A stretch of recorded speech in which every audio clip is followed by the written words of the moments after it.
Okay, well, I think I'm ready to start playing the 1792 scenario. Personal side, pretty day. I woke up in time to go shopping, but I feel tired. And it was really, really gray when I woke up, and I made the decision to make coffee, which was somewhat liberating. Every decision to admit defeat is liberating, right? In this incredible way. Anyhow, it's been over a month since I've done my shopping exodus, so it's really hard to get back into it, and we'll see. I should be going this week. First of all, I'm out of food, and secondly, it's nice cool weather, which it won't be at some point soon. All right, what did I discover?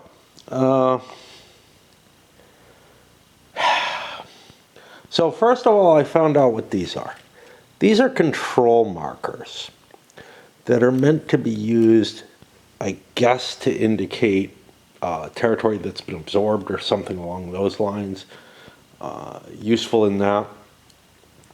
I set up the diplomacy markers over here, and I can take Turkey off. Their counters off.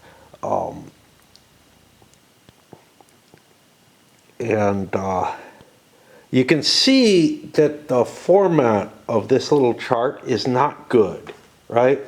So first of all, there's a column for each player. Okay, the column goes, and I think it's wrong, okay? The column goes alliance, neutral, then French satellite. I think French satellite should be here, but it doesn't really matter. But the thing is, neutral doesn't really make a damn bit of difference, because if something is neutral, it's not even placed on the chart. And I've got the neutrals over here. Spain is a neutral too. I put it under Spain. Britain doesn't have a counter. Britain and France are always in the game, so they would never be controlled by someone else. But the problem is you have a ton of counters in like Austria, and eventually France will have a ton, under their allies' site. The neutral site, again, shouldn't even be on this chart. It specifically says not to set anything up in there. And there's no reason anything would be there. And the French satellite is specifically French. Now, it may make sense to have a neutral area and put all the neutrals in it if it didn't have the divisions per country. And it kind of makes sense for the French satellite to be wider too, because I think the idea is that the French will make many of their minor satellites. That gives them additional bonuses or whatever. But it's just a horrible, horrible design setup that, obviously wasn't done correctly. There's no instructions for giving people points in this, but there are special rules in this scenario that take the place of that optional rule. We'll hit that in a moment. Okay.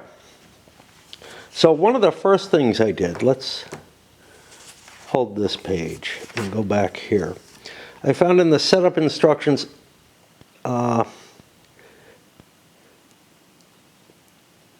if needed, use control markers on the map to indicate which major powers control which minor powers for ease of navigation. Control markers are especially useful for marking annexed provinces. Example, when setting up 1792, players want to assess the strategic situation. They note that the Palatinate is annexed to Baden, which in turn is allied to Austria, so they place Austrian control markers in those provinces. Yeah, that's kind of weird, okay? So there's something odd about this whole setup. I could put control markers on these minors, but I've got the minors addressed up here. Yes, it's not as useful as having markers on the board, but I really want to reserve them for controlled spaces. I understand this Palatinate-Baden thing. I'm just going to keep it in mind that Palatinate is not its own country right now. And therefore, it has a counter, but it's not in play, right? It can be brought into play as its own minor by someone's machinations, I guess. Bavaria also controls something, I think Thuringia, up here, as part of it, like I said. And those are our two province minors. Didn't see anything else terribly intriguing in here. Each major power is given the specified event cards. Okay, but like I said, this scenario doesn't really hold the 7 players. In fact, let's go through some of this. Consult the diplomacy table. Turkey and Russia are out of play throughout the scenario. Boom, they're just gone. Okay? Great. Well, I pulled out dice for the Russians. Too bad. And I pulled the army counters out to put in the boxes, just as this. This is going to go from 1792 to summer 1792 to winter 1797. There was actually something that's specified in here, and I think most of the scenarios that accomplish have this. Let's see what they got. Yeah, this is great. At some point, you must create the event deck, but noting that it will not be used until the spring turn. Very, very specifically, look, there's one card. It cannot be used, right? The card that allows the French to draw another card doesn't allow them to do it until the next spring anyway. Okay. All right. So then we look further. Austria, Prussia, and Piedmont belong to the same coalition along with their minor allies. Piedmont is a minor ally for Austria. So it's really odd that they get called out here, right? I understand Savoy was an important country still, or, you know, at least to some extent, and that's what it's probably meant to represent here. But it is somewhat disturbing that, like, it's just mentioned as though it's a major power rather than a minor power, which the game mechanisms handle it as far as I can tell. Can't find anything special about it there. Okay, France is alone. Always? I don't know. You know, do the diplomacy rules take effect? It's not really clear here.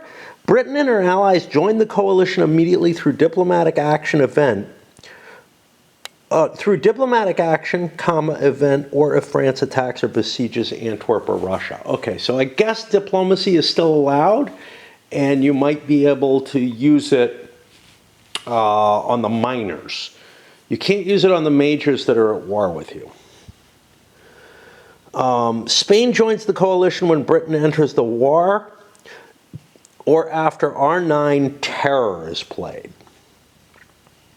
Order of setups. Okay, special rules. No forced marches allowed during the summer of 1792 for either side. That means each counter can only move once, but it can do the extended movement.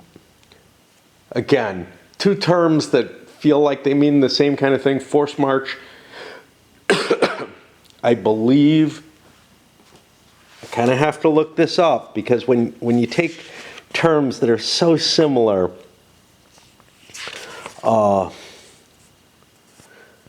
yeah, the second time a force mark activates in a turn. So yeah, each force can only be activated once, but they can extend their march, which feels like a forced march to me. But The combat modifiers for all French units are 0 at the beginning of the game until the play of the Carnot event. French combat units with a positive modifier get a +1.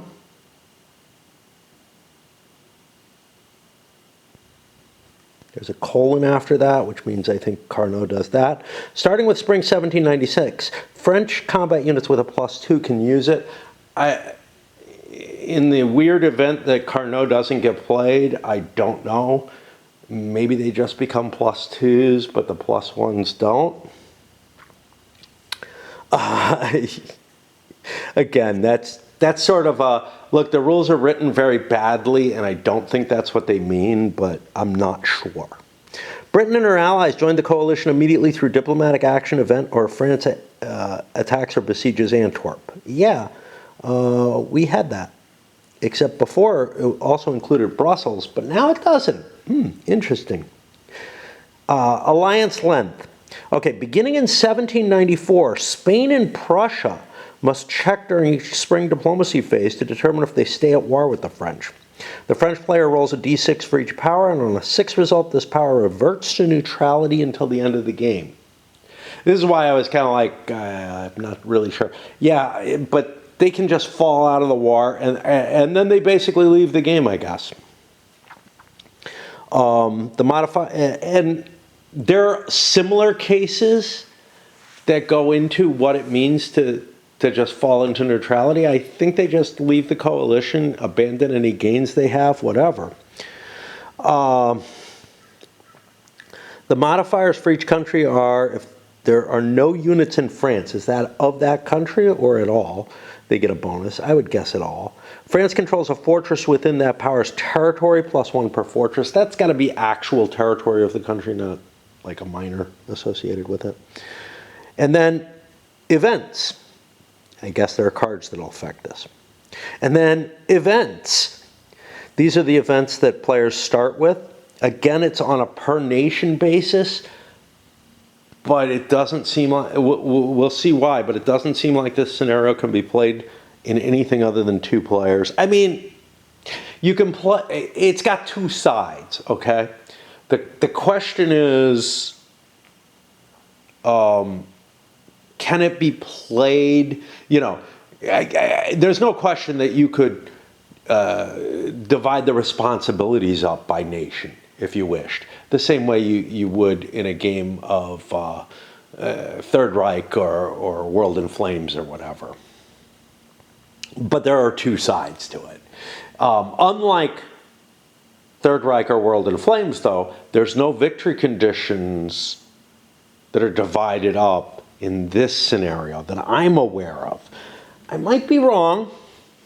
There might be a way of utilizing, because I haven't looked at the victory conditions here. So we have automatic victory in the multiplayer game, and then we have non-automatic victory. But this is for the 1814 turn where they give like points for different things. You might be able to use that to determine some sort of victory within, but it's not really designed for such. Like it said, by the 1814 turn.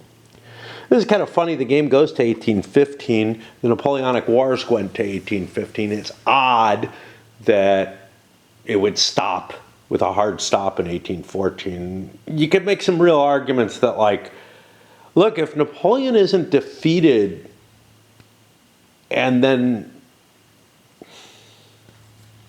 has his return to power or whatever, which this game doesn't seem to handle. It feels to me like the historical defeat seals his fate, that the 100 days and whatever doesn't actually get covered by the game.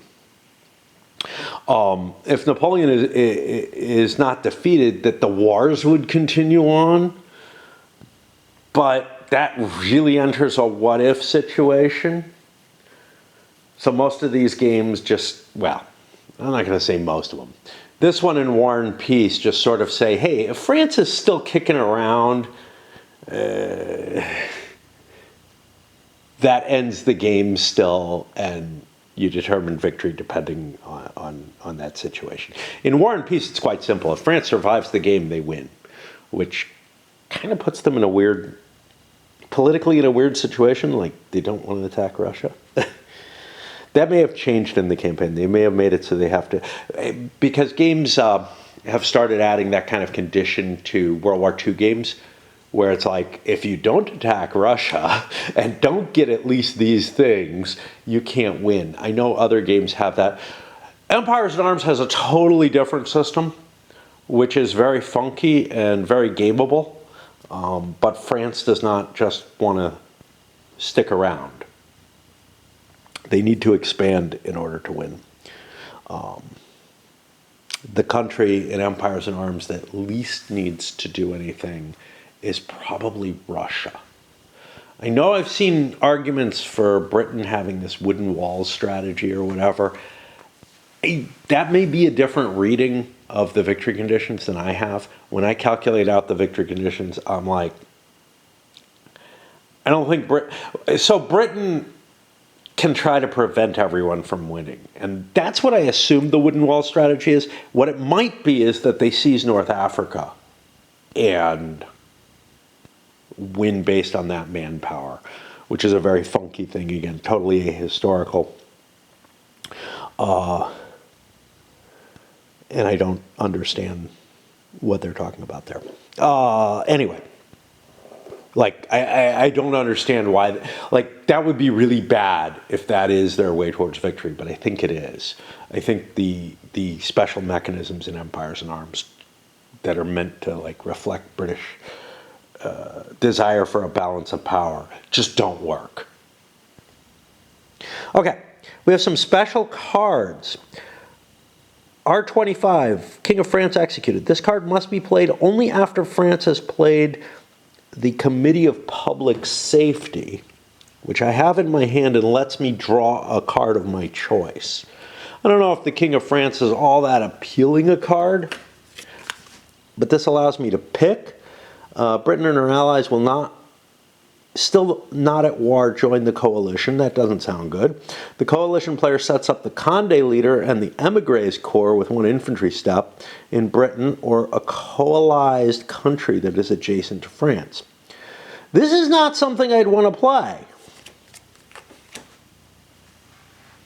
The Committee of Public Safety, the big advantage of it is it allows me to draw another event card of my choice during future spring turns. That could be very powerful, and I probably have to force Britain into the game because my victory conditions require me to do so. So it may not be that terrible. White Cockade. Somebody has that one.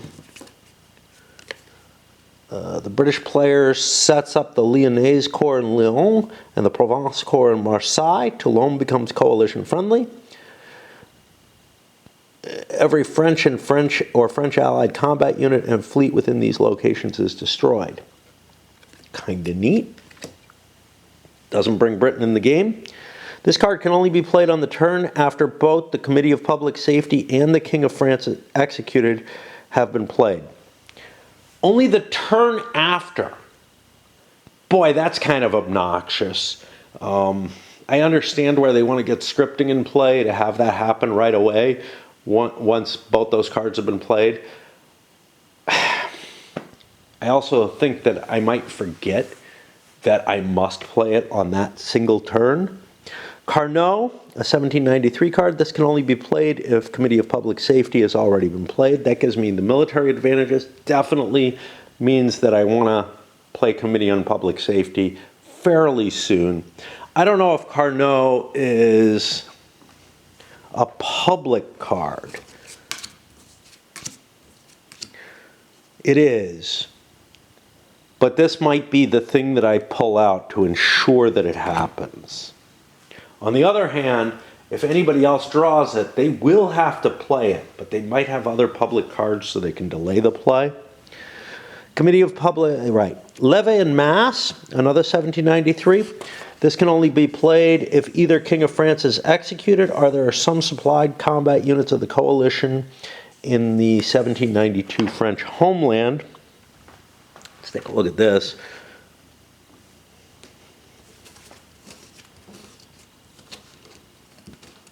It also is a public card. This gives them full production phase next turn. The player holding Vendée must play it during the next turn. If no player has Vendée, then during the next turn, the coalition must exchange a card of their choice from their hand for it, and then play it. The exchange card is thrown away in the discard, which could allow them to get away from a public event they don't want to play. So that's kind of dangerous. So that's something to think about. And Chouans and Vendée can only be played if the King of France is executed or the Terror has been played. Those are going to be the rebellions in France. I got to swap batteries. Let's take a look at victory conditions. France wins an automatic victory if at the end of any turn she has conquered Austria, Prussia, and Britain. This is an interesting terming. Because Prussia could leave the war. If Prussia leaves the war, as this is written, I don't think I can win the game.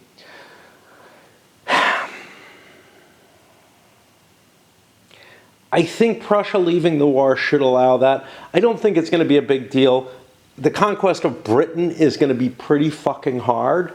So I'm willing to say, look, if you give Britain and Austria both, and Prussia has left the war, that's good enough.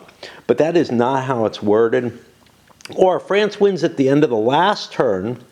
She controls every fortress within her national territory except for Corsica. Corsica, yeah, sure, territory. And Flanders, Holland, Switzerland, and Geneva. Geneva is its own little territory, which gets absorbed. Piedmont, Genoa, Lombardy, and Romagna, getting us a hunk of northern Italy there. I think we can create the Kingdom of Italy under those circumstances. Okay, the coalition wins an automatic victory if at the end of any turn it has conquered France. Again, unlikely result. This is the maximal. It isn't really. The coalition wins if at the end of the last turn, France does not meet her victory conditions and the coalition controls Flanders. Anything else will be a draw.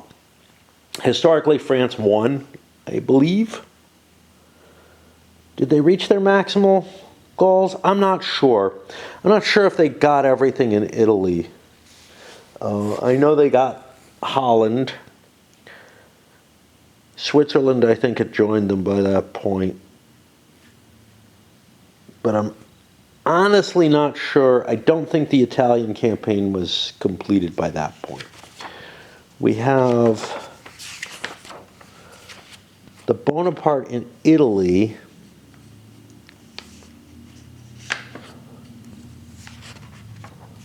This is 1796. I don't know. But it would be a close run thing. The French would be pushing the victory conditions there. For setup, we've already gone through the setup woes. Notably, though, there's nothing to support that optional. And honestly, I don't think it's meant to be played in this because there are these triggers to get the countries out of it. So I'm going to throw it out of there for this game. And I guess we're ready to start. One of the key things that was in the setup over here, note that all scenarios have passed the initiative phase in the opening turn, so the Naval 2 cannot take part in the initial naval initiative pool, but may be entered on later pool turns. I don't remember what that is. I know that they don't start setup in there. I don't remember how you get them in there. But also remember that the block with initiative may select the first marker to play of the scenario. And that's kind of where I'm going to start with, but I want to worry about that naval block thing. Right now I want to take a break. I'm really disinclined to play this. Like, facing these rules has been so ugly, and I know I'm going to be wading back through them and working my way through them. As far as I can tell, if it's a two-player game, all these cards, these two cards should be in the allied hands, but the initiative phase has already happened. See, what's weird about that, note that all scenarios have passed the initiative phase in the opening turn. The initiative phase doesn't actually exist. There is no such phase. There's a create the initiative pool. That'll tell me the answer to that naval unit.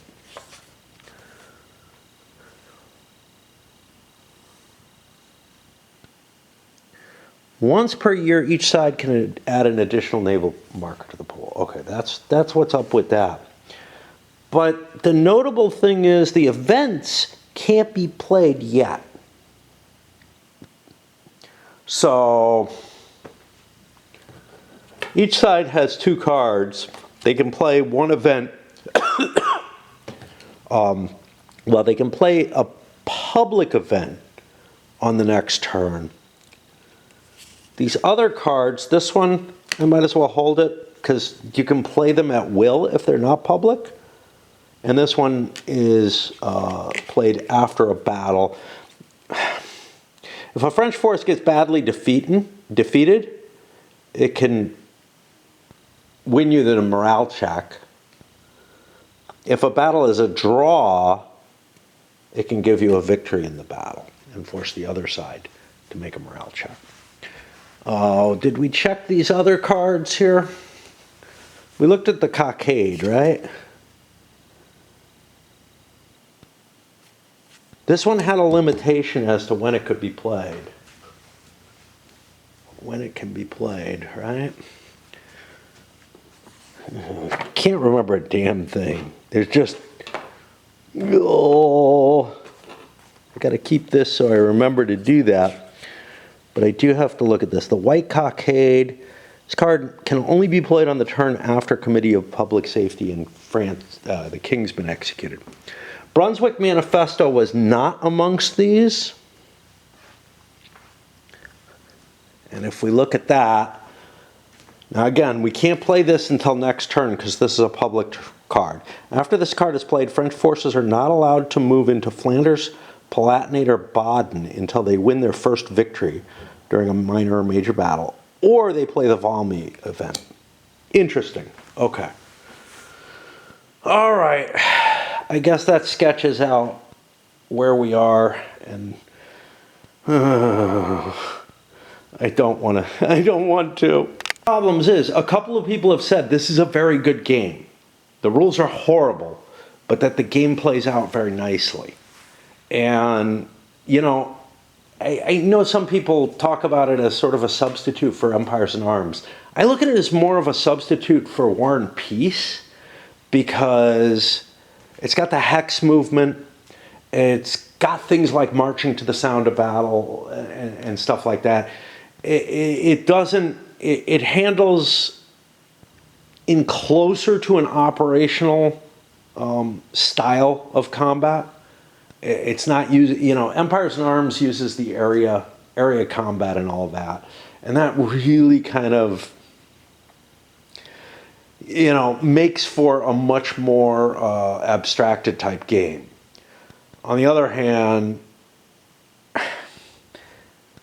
it doesn't seem to make the claims that War and Peace makes that I don't believe.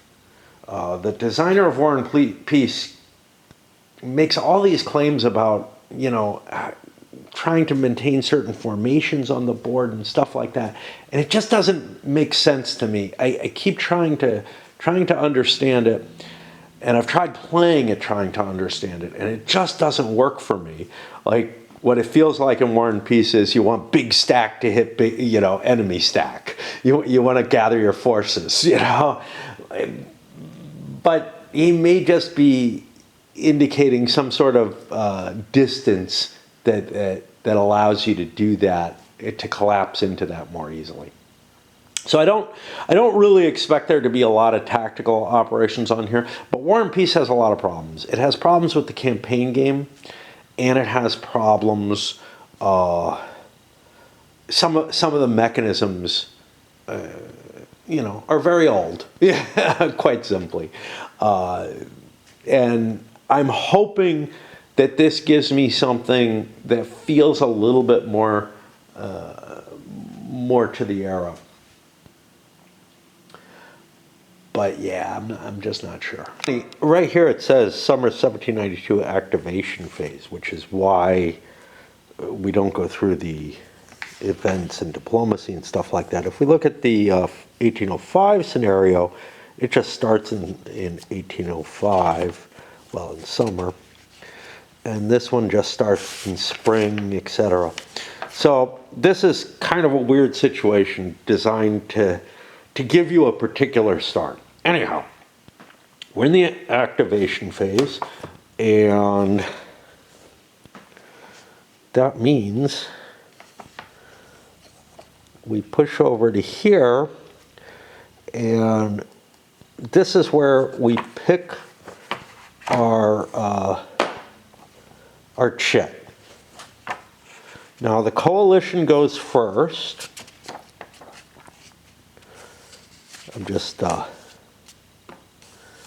I'm trying to get myself set up.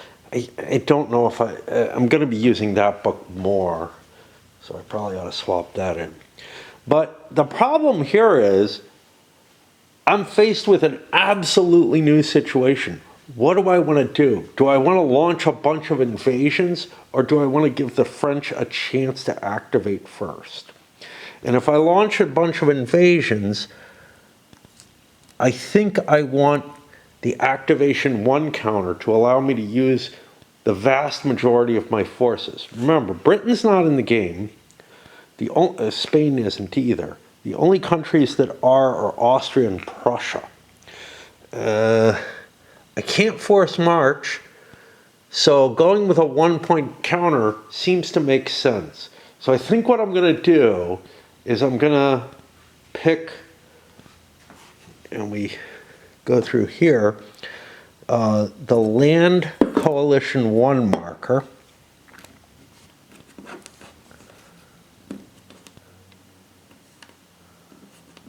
It's the very last one, and activate that.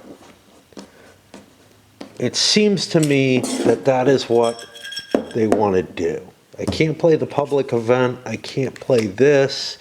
The French have a public event? No. They have 2 events, one of which is triggered by battle, one of which is triggered that they don't want to play until they can make use of it, because it opens things up. All right. Let me try to figure out what I want to move first and all that kind of stuff. Luckily, I don't need... I'm going to take this off the board.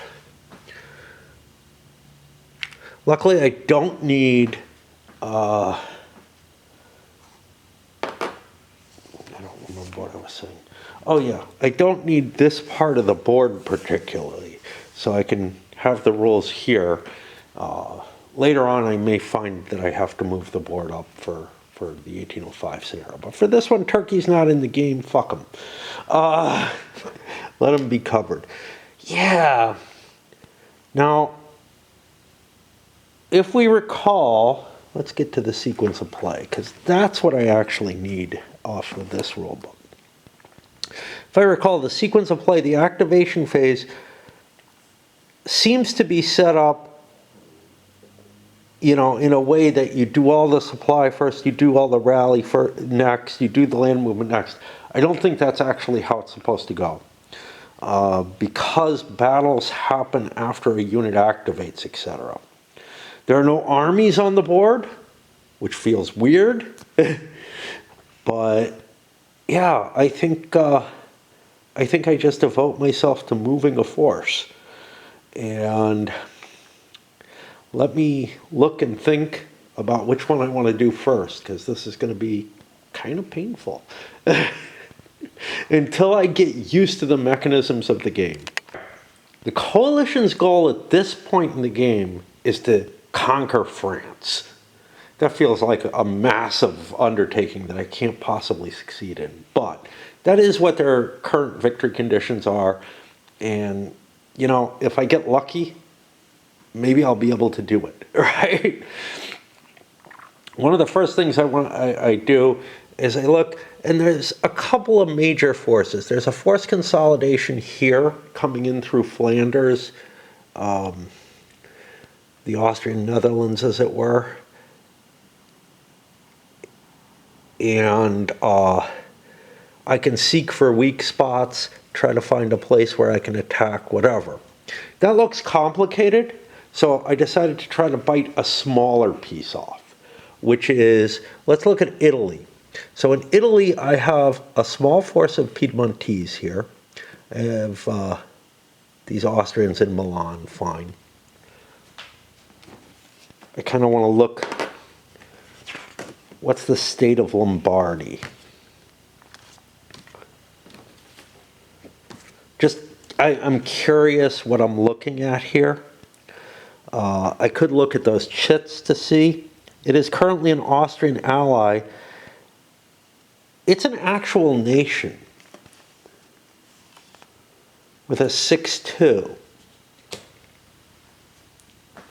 That kind of, to me, means that there should be some Lombardian troops that aren't on the board yet. Let me see if that's what that detachment is.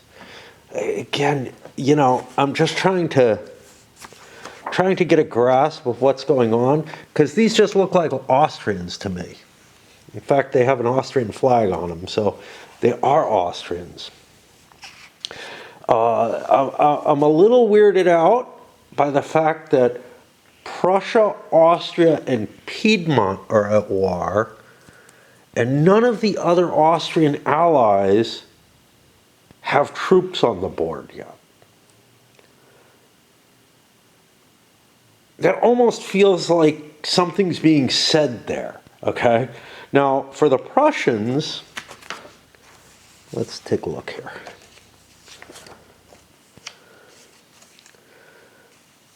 We scan through this, we got Piedmontese here. We have nothing else that's non-Austrian. For the Prussians, we have all kinds of things like Hesse. Well, maybe not all kinds. We have Hesse here. I think all the Austrian miners are involved in the war. They just don't have troops on the board for whatever reason. And I'll be able to activate them later and build reinforcements with them. All right. So at this point I have Württemberg, who's an Austrian leader with a couple of corps. He could start coming down. Can't go through Switzerland, that's neutral.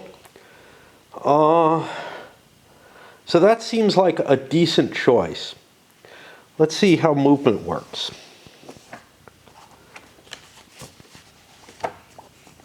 I have, I think, 6 movement points with these guys. I can look on the back. They don't tell me. The Cav does tell me. No, it doesn't either.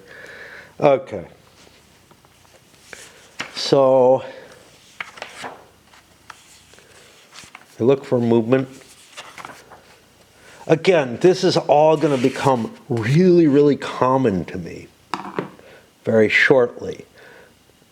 But I look in the land movement, that doesn't tell me what the movement point allowances are. So now I try to remember what the fuck does.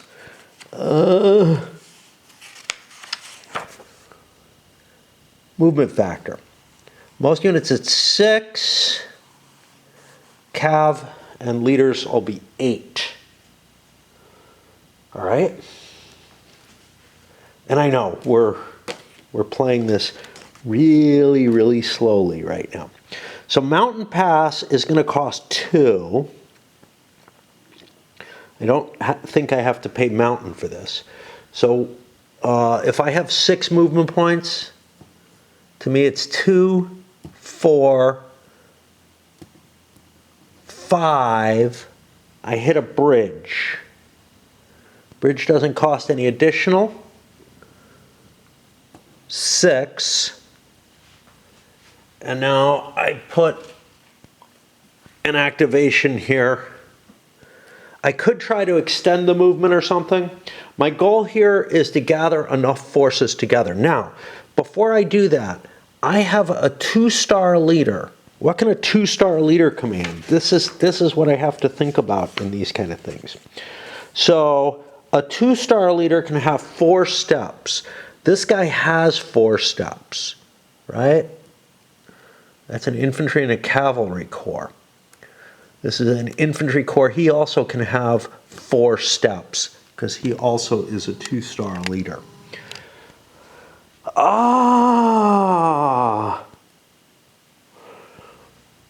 I have another 2-star leader here with 2 steps and a train.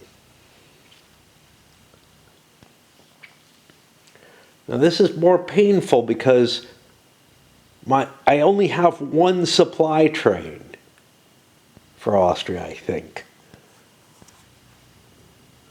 I might have one up here. Yeah, I have one up here. So I've got to kind of think about, if I'm going to focus an attack down here, I think I have to bring that train down. The train has a movement allowance of 4 printed on it, which means this is going to be a much, much slower moving force. Okay, let's get that moving as well. 1, 2, 3, 4 into Innsbruck. And again, I put a marker on it. Remember, if this wasn't special rules for this scenario, I would have another opportunity to move these. For example, this guy has a 3. Let's make sure. Let's look at the thing. Let's get used to what the numbers are, because I think that's what it is. Okay.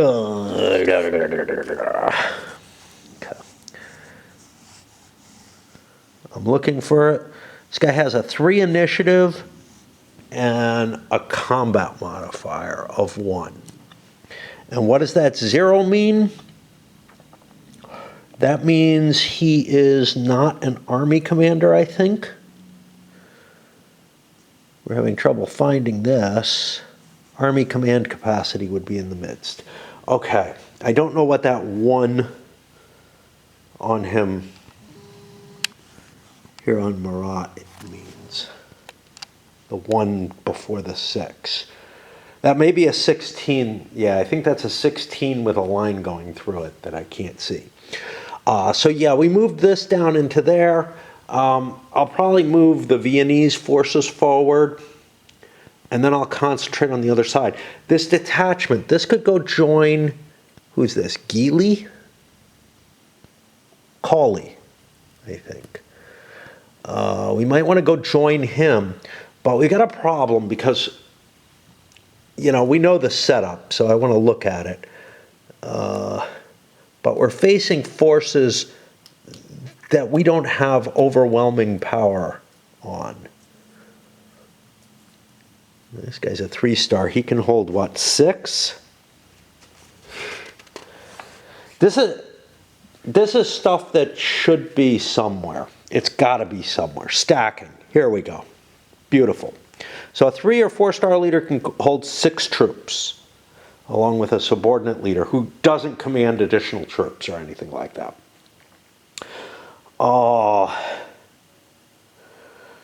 So yeah, I'm going to have trouble facing these better commanders down here. This guy's only 2 stars, so I can face him. But I don't have anybody very, very potent. I think I want to get Wormster down in that direction as well. I have this guy. He's a 3-star up here. So I can focus the Austrians there, and Brunswick can command the Prussians. And that allows me to have 6 steps in each unit. So let's get this guy moving, and then we'll consider what's, and this detachment. The detachment has an initiative of 1. It's allowed to move.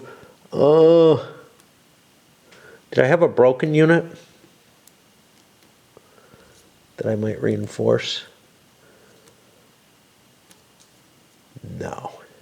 But let's get this over here. Now, a detachment, I think, does not get an activation marker. But we'll just join this. That gets me to 3 steps, which I'm allowed to have there. I don't want to abandon Nice. I can't move that detachment again. So that came from here. 1, 2, 3, 4, 5. I could actually start oozing my way forward. Yeah, why don't I move here, not absorb, and then move this guy a hex forward. I don't usually go into this much detail with movement in a game, but I feel like there's a lot of consideration going on trying to figure out what the fuck to do. Anyway, I'll get to this guy and then I will start moving the stuff to the north. Briefly, I thought about the Neapolitan units down here, but Naples, I think,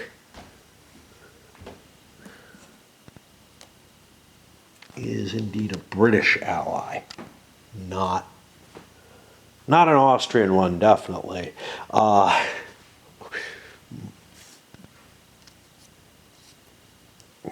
really sure about that. I thought Naples was... I don't know how the British got Naples. I really don't. And does Naples include Sicily? You would think it's a two-space thing. Sicily is part of Naples, yeah. Okay. Perfect. I'm not sure about the situation, how Britain ended up with Naples at this point. Obviously, during the Spanish succession, I think it went to Spain at the end of that.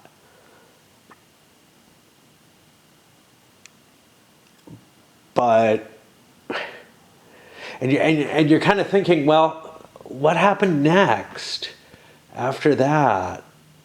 Why would Britain get it? Because Britain ended up supporting Spain. It has to be somewhere during like the 7 Years' War or something, because Spain is the victor during the Revolutionary, well, Spain is on the victorious side during the Revolutionary War. I don't think they would have ceded Naples at that point. But I don't know the history of that. And this is weird. Like, I'm very much not expecting it to be in English hands, as I guess, or as an allied state to England. Naples may have gained some sort of freedom that I don't know the specifics of, but it does feel strange to me. Maybe somebody can enlighten me on that. I have another supply wagon up here at Vienna, which slows my movement, and I think I'd like to have that maybe heading this way, but it can't move on its own. That's the problem, right? I think not. I think it can't. Oh. Where will I find that?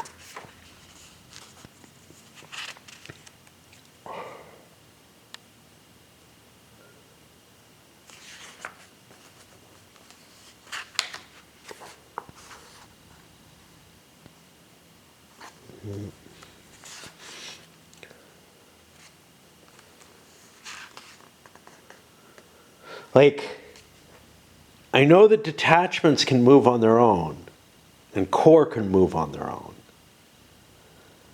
I don't know that, I don't think supply units can. Lone units and detachments may activate a single combat unit. I don't believe supply units are combat units. We got a definition here somewhere. Supply depot does not say yes under CU. I know engineers can't move on their own.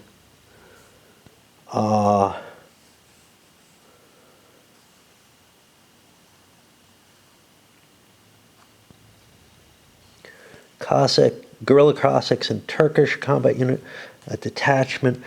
I wonder if it's in the supply roles. Seems like a weird place, but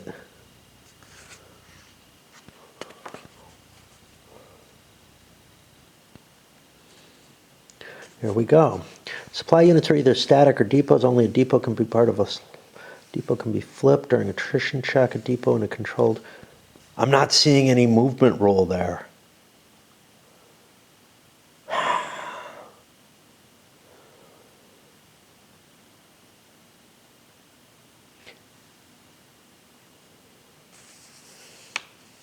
Because obviously, I'm just fine if I can send the depot on its own, the supply wagon on its own.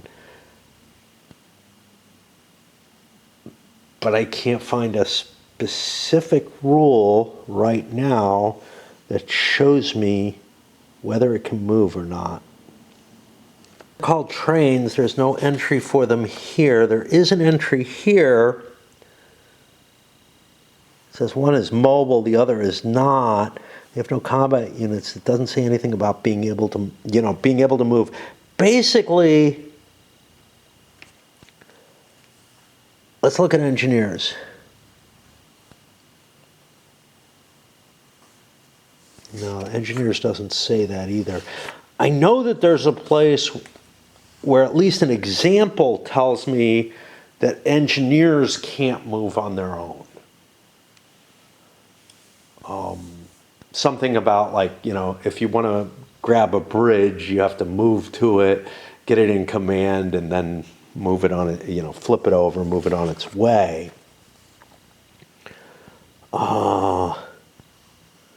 Detachment and corps can move on their own. Engineer and supply units need a leader to move. Perfect. That's what I was looking for. I thought I remembered a rule like that. So yeah, so I'm going to have to move that train with the leader, which sucks because that's the leader I need down here. What I'm going to do is I'm going to move that leader only 3 hexes because then I can move this leader 1, 2, 3, 4, 5, 6. He's allowed to stack with this because this guy has 4 steps, make that 6. And a subordinate leader allowable. And now that subordinate can take the train and move it elsewhere if I so desire. Or I could focus more of my effort to the south than I was planning on. So I don't know. But yeah, it slowed down my movement a little bit. That's fine. I lost 1 hex of movement with that supply wagon, but now I've got my forces consolidated in a way that I like. I can make decisions later in another turn as to what I'm going to do.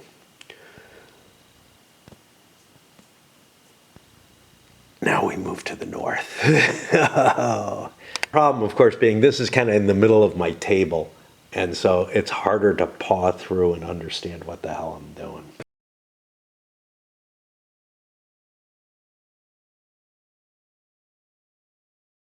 Neglected on all of these is before I move a unit, I should be checking its supply. Now, in all cases, I've been in supply at the beginning of my movement, and more than that, I'm still in supply afterwards. We take a quick look. To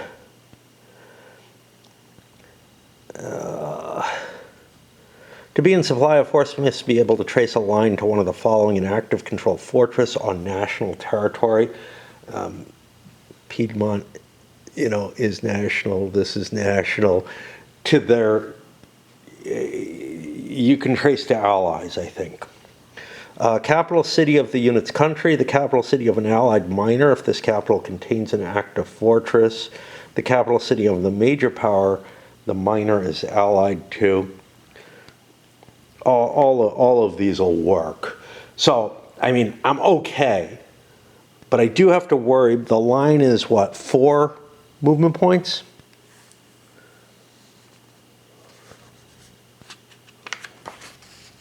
Yeah, a supply link is 4 movement points, and I think that's what you have to trace the supply line to as well. It says trace a supply line, but it doesn't give the movement points for that, right? But supply links are 4, so I'm assuming a supply line back to the last valid sources of 4 as well. But we are going to have trouble cutting through this pass without any any supply wagon. The supply wagons are a ways away, so we may actually want to send both wagons down there. I've started moving some of the units from the back forward because that's easier than moving them from the front. I'm using activation markers instead of flipping leaders. I don't remember. So like, this is a 2-star leader who he has an 8 on the back. That means he's Army Command capable, I guess. Unless that's movement points. I don't know. They all seem to have an 8-point value on them. Oh, that's not a leader, that's a Navy. Ferdinand here does not have that number, so I think he's not. Yeah, he's not an Army leader. If I moved him, I could use him as the activated marker. I would rather not do that because different ways of notating stuff that look very different are going to be hard to distinguish from one another. I think there seem to be plenty of activation markers. We may find ourselves being, in some trouble at some point. There aren't a lot of countries in this. There aren't a lot of stacks right now. It is kind of tricky, though. This is a detachment. If I move this, it doesn't get an activation marker. I can't flip it over because it's a actually, maybe I could. I guess I could. But it doesn't get an activation marker, which kind of doesn't matter, I guess. But like, it does because it can absorb into a force that moves later. But I'm not trying to chain anything that way, I guess. This came the closest. But yeah, not having to have an activation marker does kind of fuck with the world. But if a detachment is alone with an activation marker, it's just not going to pollute any unit that picks it up. Is kind of the thing. So I don't really mind that. It can't move twice in the same phase, which is the thing. So I can't move it like and then forget about it and move it again. I can't move it into a force and then move that force. So I might, let's say I have a force with an initiative 3. I know I'm going to get other chips available. So if I move this guy, Woods costs 2. He could go 1, 2, 3, 4, 5, 6, and join Brunswick, who has, well, he already has his 6 stops. He can't command any more than that. So all this can really do is become a reinforcement, for future needs. So there's no reason not to move Brunswick now. But let's say Brunswick had 5 steps there. I could move that detachment into place. I could then absorb it and not move Brunswick, but wait until another chit comes up for that. And obviously I could maybe move him to here. 1, 2, 3, 4, 5, and it's not going to work. In order to coordinate any of these forces, I'm going to have to move both units. I can't just join a unit and move it in a later chit pull. That I remember I can do or remembered I could do, is I can create an army on the fly. Now, in particular, down here, this guy could buy an army. He then would be allowed to command 16 steps instead of just 6, which is much, much bigger. Austria, Prussia, and Britain have money on the track so that I can buy an army at this point and integrate the adjacent unit that costs 2 movement points or whatever into the army and move forward. However, I can't get this guy back here. And I'd kind of like to have a hell of a big force, but maybe if I push this way it makes sense. I'm going to see what I want to do with Brunswick there and his buddies and all that. I will not be allowed to integrate units that have already activated either. So like I couldn't wait with him and move this forward because I believe that would pollute the army. I can't remember what the two terms are. Integrate feels like the right one, but there's basically one where you, and it may be called this, one where you absorb strength points, which doesn't pollute your force, and then one where you integrate core, I think that's what it is, into your force. And armies, you can use both to join your army, but if you use the integration with a force that's already moved, you get an activation marker, and then I wouldn't be able to move that, to integrate that force without getting polluted. Although I started moving some of my Austrians, see, I could integrate here though. 1, 2, 3, 4, 5, 6. If I move this extra detachment forward, Brunswick could integrate it or absorb it. It doesn't matter because these don't gain attachment markers. It would reduce my movement points though, and I feel like that's not a good thing. So what I'm going to do is I'm going to build a Prussian army. And we look for the unit cost here. Army costs 8 to build, including its artillery points. Well, unfortunately for me, the Prussians only have $7 like the Brits. So only the Austrians can actually afford an army at this point. Whoopsie. I was going to show you with the army of the Elbe, but I don't have the cash to do that yet. Okay. Well, I want to move Brunswick first anyway. I moved him to here. 1, 2, 3. He has his damn supply wagon with him. I don't want to leave the supply wagon behind. Although I could pick it up on the way. 4, 5. Would I be in supply though? I can't draw Flanders. I don't know who owns Flanders right now. I'm assuming the Austrians do. Yeah. It is part of Austria. I can't trace from an ally's supply source unless I'm integrated into their army, which means I can drop the supply wagon here, make it a depot, and thus it becomes a link. And then I can move into here with an attack. That's not a river, that's France's.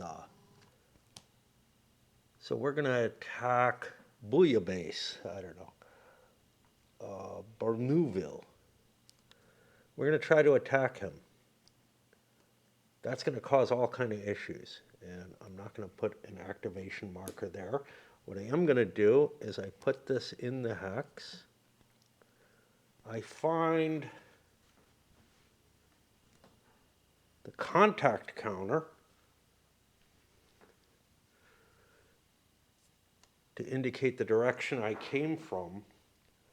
And now he does not want to fight.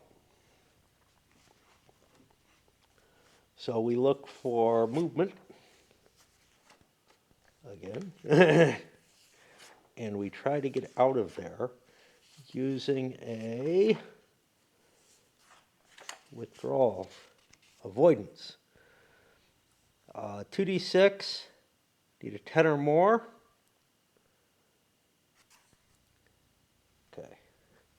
Leader's initiative is +2. It's not difficult terrain. I don't have light cav. I'll be falling back towards that fortress.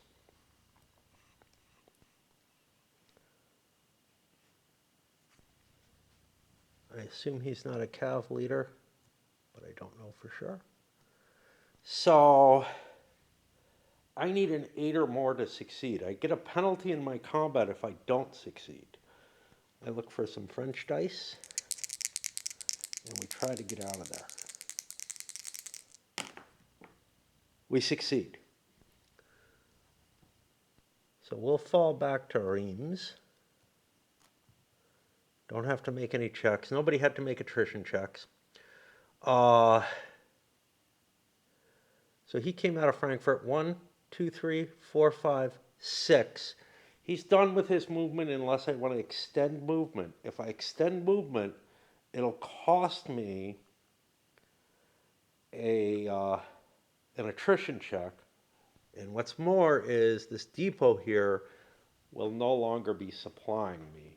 So that would just be bad across the board. So I'll put my activation here on Brunswick. And we've kind of engaged the enemy, although they pushed away. I think I get to avoid if that was an overrun. I'm not positive.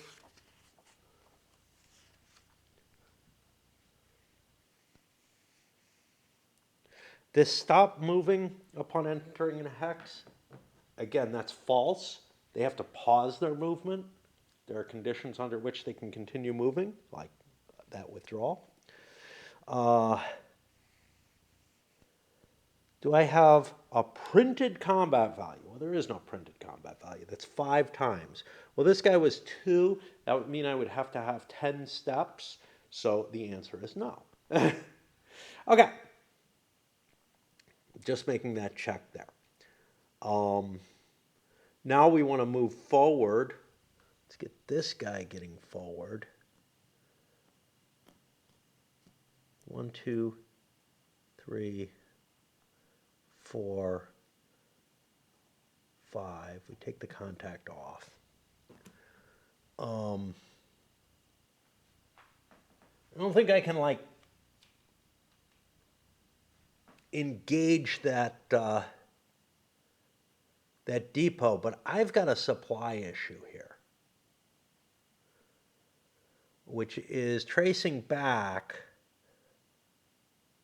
Frankfurt's a capital, so I only need 2 movement points. So I can actually push forward another movement point in a moment. But I'm not sure that I did things correctly there. I'm worried that my depot moved. Well, my supply unit moved, so could it really turn into a depot and supply me? I think so, because supply is checked at the beginning of movement, so I could have actually pushed forward another hex. The only problem was the supply unit couldn't move here without extending march.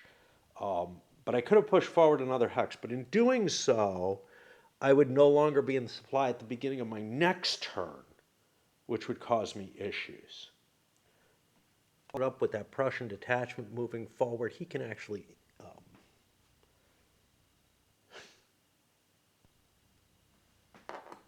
I don't know what the term is, not integrate. And now I don't remember what I made up as the last one. Absorb. He can actually absorb into that other unit if he connects up with it, but he didn't have enough movement to get down that far. I'm denuding my back areas, but I'm kind of counting on the French not being able to, like, first of all, yeah. I mean, I don't think they can get there by land, period, the end, right? And I'm counting on them not being able to do some kind of naval invasion, uh, through the Skagerrak and all that, to drop off into somewhere ugly. And otherwise, they would have to essentially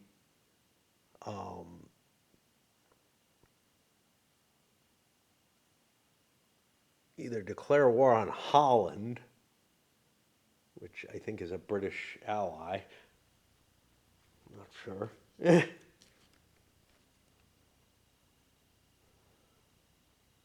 Should be the Netherlands right now. Holland is a British ally, yeah. So I wouldn't be able to just land there. I would have to declare war on England, and I'm not even sure I'm allowed to do that. I don't know. I'm allowed to besiege Amsterdam, so I don't know. Like, it feels like if I enter Holland, which is a British ally, I have to declare war on it, which I can't do right now anyway. So the only other option would be to sail up this way. And I mean, yeah, I could get a detachment into that area, because remember, the Brits are not involved yet. So there's really no navy facing me. Um,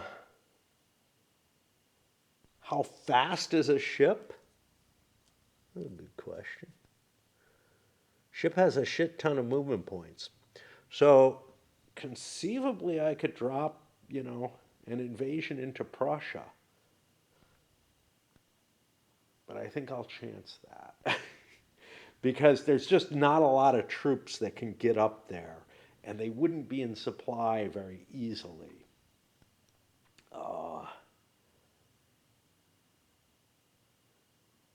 Although naval rules are always my problem. Like, I'm like, yeah, they've got to be able to do an invasion.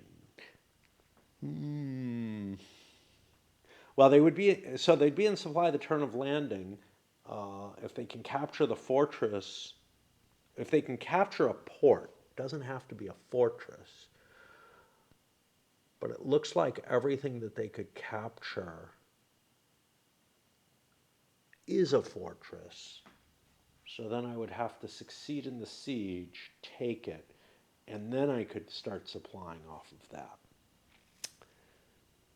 Yeah, I have to look at those supply rolls. But anyway, I'll worry about that on the French turn, if I remember. That gets all my Prussians handled. Now I worry about the Austrians there. They do have enough money for an army.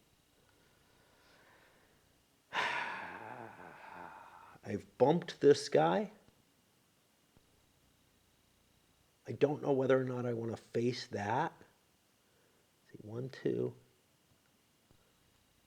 See, I got to pay that 2, and then I'd have to leave my. Oh, those are engineers. They're fine. I don't have a supply wagon, but that's fine. I'm within range of Flanders, which I can operate out of. So I could come down and hit this again, or I could hit this.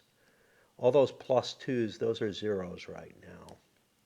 So I'm looking at like 5 steps there, whereas here I'm looking at 1, 2, 3, 4, 5, 6, which doesn't feel terribly good. So I think if I want this Techen or whatever,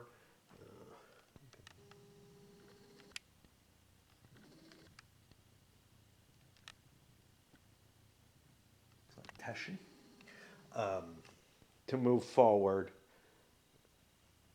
I want to hit this and operate in conjunction, supporting Brunswick basically.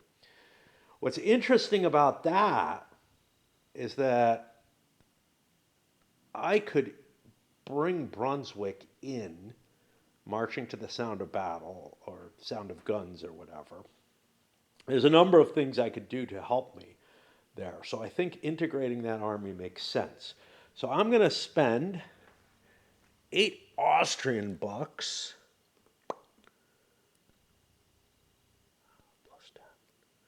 just in case I need to get up to 49 instead of 39. Plus 10 doesn't seem reasonable when you have a track that goes that high. What should it be? Plus 40. Okay. And yeah, I don't see why it says plus. Does it say plus 10 or did I just not read it right? Yeah, it says plus 10. It really should say plus 40 on it. And I think we'll use it that way. Okay, so we grab an army and we have choices of armies. I think we'll call it the Rhine. They're all the same. This includes my artillery. So for 2 movement points, I flip him over. He can have 16 factors. He pulls the troops from Legion and this extra leader.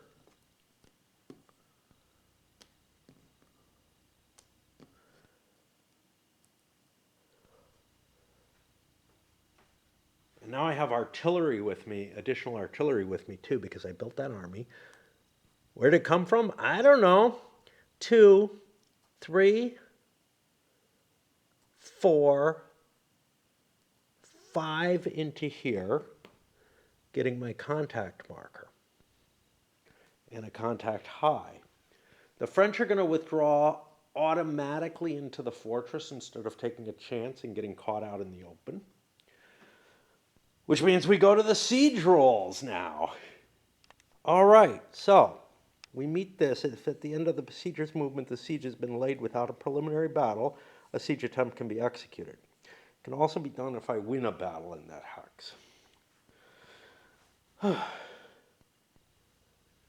Doesn't look like there's much in there, but the whole army is there.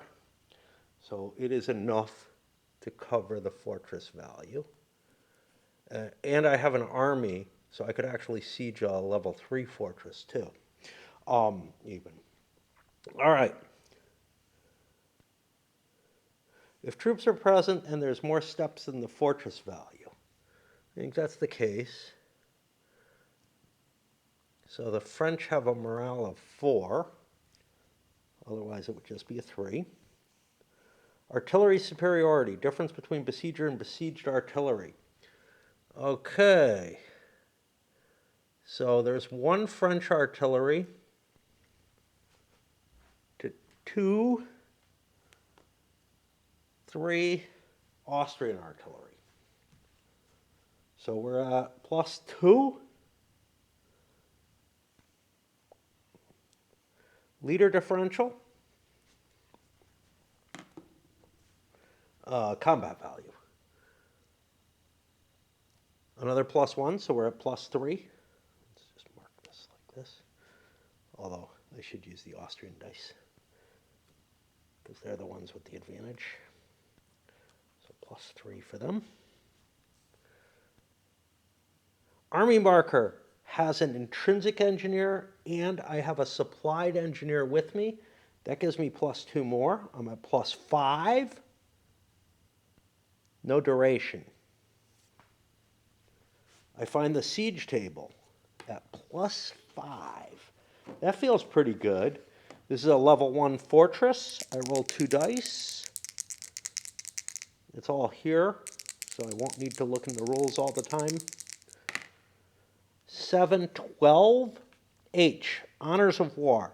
The fortress is given honors of war. It surrenders and the besieged force returns on the map during the next spring reinforcement segment. We don't know what that means. I guess we got to decide. Does it mean this turn? Does it mean next turn? Or does it mean next spring?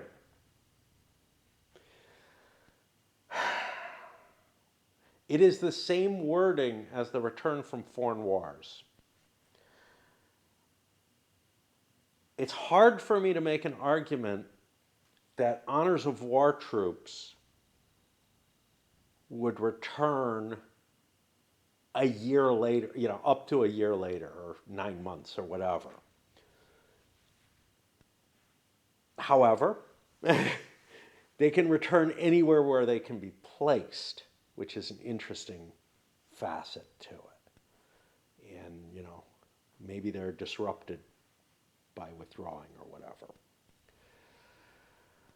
For the Four Noir, it's a little easier to believe it might take up to 9 months to get there. But it is not inconceivable that they would appear within a month or two, depending on what the Four Noir is. Since it's the same wording, and I feel like at least some of the Four Noirs should have to take the whole year, I'm going to pull these guys out and put them a year later. So that's the troops. The leader, I think, is just removed. Let's see. Do we have anything better here? Siege results. N-E-R-A. No H. Joy! Oh, that's for attacks. Here we go. Fortress surrenders and is deactivated, but the besieging force returns during the next spring reinforcement. If it's captured, it becomes property of the besieger with its printed value, providing the winner spends a supply unit or assigns a combat point. Yeah. We're going to reduce one of these infantry. That's an engineer, not a supply unit. Because we want control of the fortress. And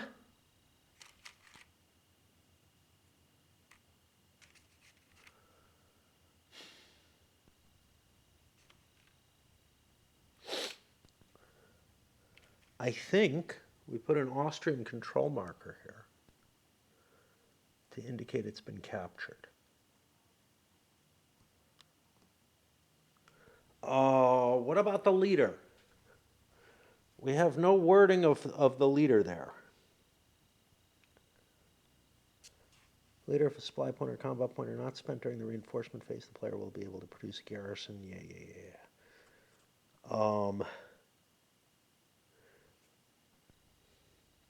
I assume the leader goes back to the pool. Unlike his forces, he's just going to be available for use as needed. Now, do I have all the French 92 leaders?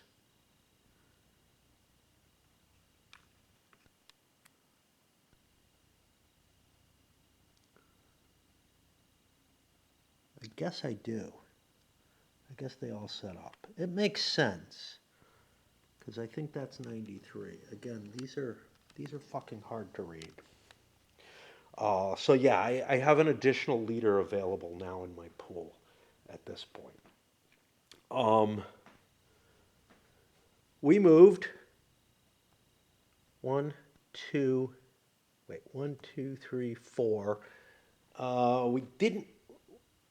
I don't know if we have additional movement points after a siege.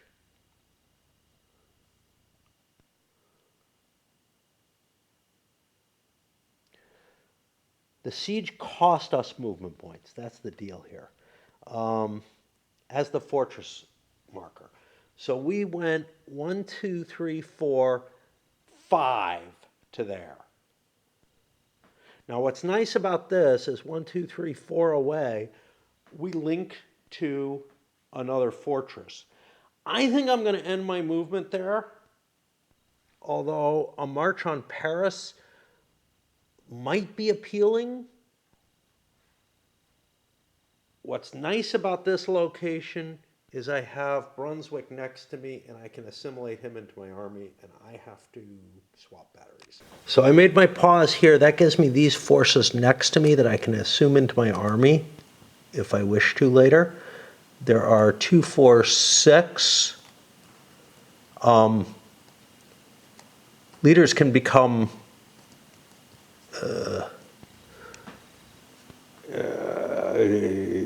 released if I have too many leaders for my army, if I absorb that. So I have 6 there. Here I have an additional 1, 2, 3, 4, 5. So now I'm at 11. I'm allowed 16. Up here in Cologne, I have an additional 3 plus a supply train, which I'm going to move forward. 1, 2, 3, 4.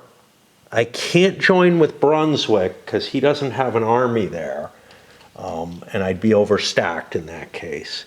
But that puts an activation marker here, and now I've got a couple of forces that could march to the sound of guns, that could try to intercept, whatever. So I've got a very powerful position there in addition to taking whatever fortress I just took. What is this? Is this Reims? I think it's Reims. It is. Feels like a German city to me. Okay. Now, we've got a unit we could still move over here. We don't want to. And we've got this unit, which looks like we can still move it, but we moved it already, so we can't. So we have to remember that. That's one chit from the poll. Of course, it's a chit where all the coalition forces did all their activity for the turn. But I think that actually gives you a pretty good idea of the land operations in the game. Now, I'm going to pull back way far from this in terms of the level of detail that I'm going into for land movement, etc. But you can see, I mean, it's a real hex encounter, you know, combat or war game, utilizing the same kind of mechanisms that we're used to. There are some funky things in it that feel kind of more like area control games because, you know, you got the interceptions and the withdrawal from battle and everything that we're so used to in area and point-to-point games. But you'll see these same kind of mechanisms showing up in some ways in War and Peace as well. Much, much earlier system that was on the same kind of scale. I think the map is bigger. Like, I think each hex is less territory than this one is. But it's hard to tell because that's a weird game.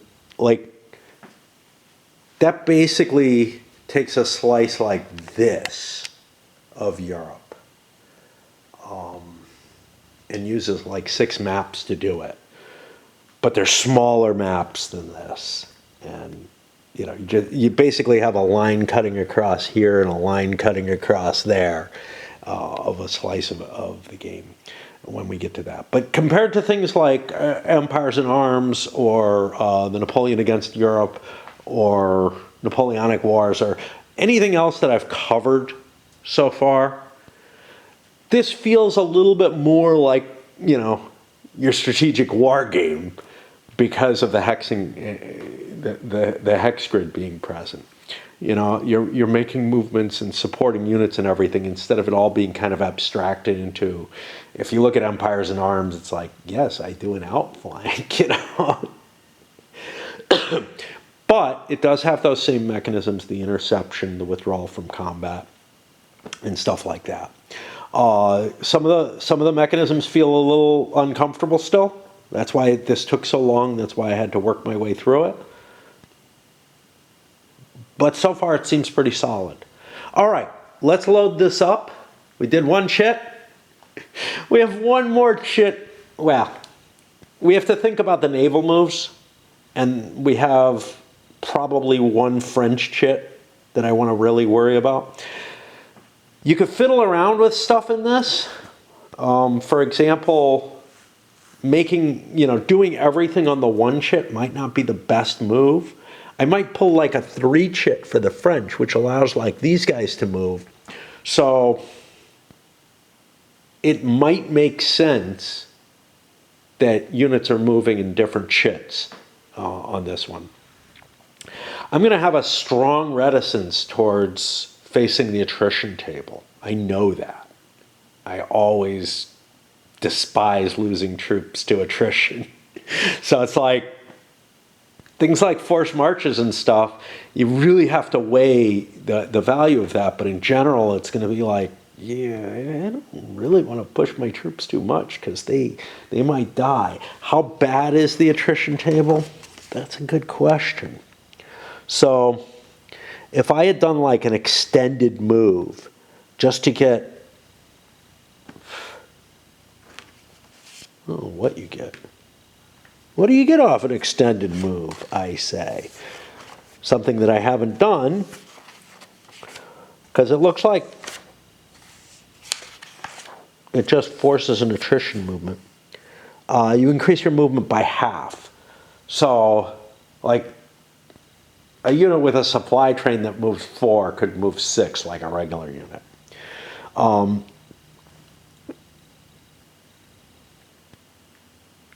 It depends on how big your force is.